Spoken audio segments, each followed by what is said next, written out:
they don't have to fire you. It'll be made so inconsistent that you start to question yourself and eventually you'll walk away. You'll end up working the same hours, burning the same gas, wearing down your car the exact same, and taking home less than you did before. This is how these gig apps make you quit. When you're doing gig work, it's really easy to fall in love with the freedom aspect at first. You could wake up whenever you want, you could set up your own schedule and decide how long you're going to be out there. There's nobody watching you and there's no one breathing down your neck. That part of it is 100% true, and that's what gets people into it. But after a while, you realize something else. There's freedom, but there's also instability. And that instability is what pushes a lot of people to quit without even realizing it. When people ask me what gig work is really like, I always say the same thing. It's not week to week. It's not day to day. It's hour to hour. 1 hour, you could be making the best money you've ever seen that year, $30 to $40 an hour. And the next hour, you're just sitting there watching the app refresh, waiting for something that's actually worth taking. And that is the unpredictability. It wears you down more than you think. You try to start each day with a plan. Maybe you tell yourself you'll make this goal today, maybe $150, maybe $200. Some people even make $300 each day. But halfway through, it seems like it's going to be a very uphill battle depending on how your day is going. And many people think it's something they're doing wrong. You're always going to be at the mercy of these algorithms. The algorithms from these apps are what are going to decide what you're going to make that day. Also, many people believe that that's not by accident. That's just how these apps are designed. They want you to believe that it's random, but it's not. These apps have data on everything: when you drive, where you go, how often you cancel, how fast you deliver, and all that data feeds into who they prioritize. This is the reason why I say they don't have to fire you. They'll just stop sending you things that you would normally take, that you would normally think is good money. It'll be made so inconsistent that you start to question yourself and eventually you'll walk away. So many people jump into gig work thinking that it's a full-time solution. This type of work should always be used as a stepping stone though. It should be something that helps you to get to your next goal, not the thing that you build your entire future on. You use it to pay off your debt, you'll use it to get through school, and you'll use it for something better. Don't use it to build your entire life because the foundation just is not stable. Many people have been doing this work for years and they'll tell you the exact same thing. The pay keeps dropping, the distance keeps increasing, and the opportunities get more limited. It's not that many of these drivers are lazy or just bad. It's that the system keeps shifting and it'll always be the drivers that take the hit every single time. As these markets get more and more saturated, the rates will continue to drop. When there's less demand, the algorithm tightens it up. You'll end up working the same hours, burning the same gas, wearing down your car the exact same, and taking home less than you did before. And this is the reason why this type of work is a revolving door. However, for the people that have been doing this work for many years, they think of the money when they first started in comparison to the money they're getting now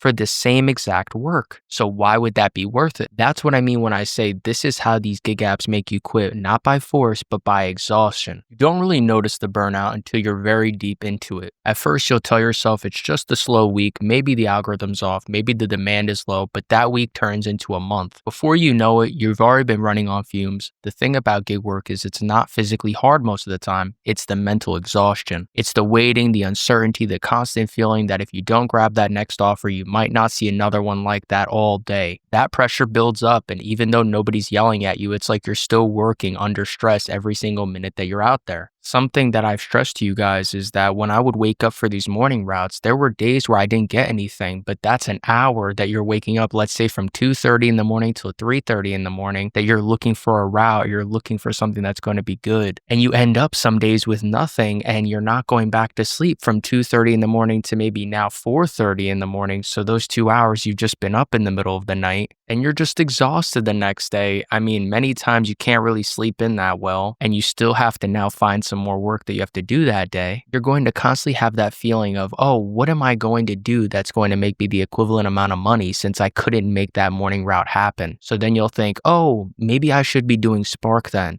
So now you've been up from, let's say, 2:30 to that 3:30, even 4 o'clock in the morning. And then you have to wake up for Spark, let's say around 6 to 7 in the morning. So you're not really getting that much sleep. And then you add into the fact that you did an afternoon route the day before, which you ended off at like 8, 9 o'clock at night, got home maybe 9:20. and then you're sleeping, and then you start to add all this up. And doing this consistently could be very good monetarily. I mean, for the money, I think anybody knows that you want to do your best. Everybody wants to make the most amount of money possible, especially if you don't care about the hours that you have to put into it. I'm very grateful for this work, though. Don't get me wrong. This work was the reason I was able to stay afloat through school, pay my bills, and keep moving forward. This work has been my safety net when everything else fell apart. But I do know that it's not meant to last forever, because as much as it helped me, I've seen what happens when people rely on it too long. They'll start to burn out. They get caught in the loop of chasing that next route, the next block, the next payout, and suddenly 3 years go by and nothing has changed for them. Everything stays stagnant. You start to realize every day that you're trading time, miles, and energy for money that disappears just as fast as it comes. Everything will continue to go up. Your gas prices will go up, your maintenance costs will go up. One accident or one engine issues can wipe out a month of your income. That's when, for many people, it'll hit them, and that's when they'll typically quit the work and start something else. It is sometimes the push that people need for that realization. These systems from these apps are not rewarding loyalty, it rewards flexibility, and it only when it benefits these apps. I always tell people that this work isn't bad, it's just very misunderstood. It's powerful if you use it in the right way, but it's very dangerous if you depend on it blindly. These companies, they don't think of you as a worker, they think about you as data. They know exactly how much they need to keep paying you to keep you driving, but you'll never be secure. And that is always going to be by design. Every week, there's going to be a new wave of drivers joining. Somebody will lose their job, somebody gets laid off, someone wants to make extra money. So when you or I take a break, they'll have someone new filling that gap. So that machine will just keep going. They don't need loyalty, they need your availability. One thing this work has taught me, though, is discipline. When you're doing everything on your own, you're the only person that you could hold accountable. You learn quickly what kind of person that you are. You learn how to manage your time and how to keep yourself motivated. This work will build your mindset for the better. This work definitely helps with your resilience, and that's the part I'm really thankful for. Because when you move on from this, that mindset will stay with you. You're going to know how to adapt, how to survive, and how to keep pushing forward. This work can be your bridge, but it should never be your destination. I think many times when you're driving and you have that alone time, that quiet time, you should be thinking of where you want to be. You need to think of your long-term goal, whether it's a career, a certification, or a business idea. Anything that will give you something to build on. All of these days of work where you're out there, it should be leading to something. Even if you're saving up to fix your credit, even if you're saving up just an emergency fund, maybe taking that one class a semester, you just shouldn't be taking on this work just out of desperation, because that's what's going to put you in a worse position. You always want to give yourself that little bit of wiggle room so that you can decide when you should be going out there. It should always be at your discretion. Your answer shouldn't just be stuck at yes.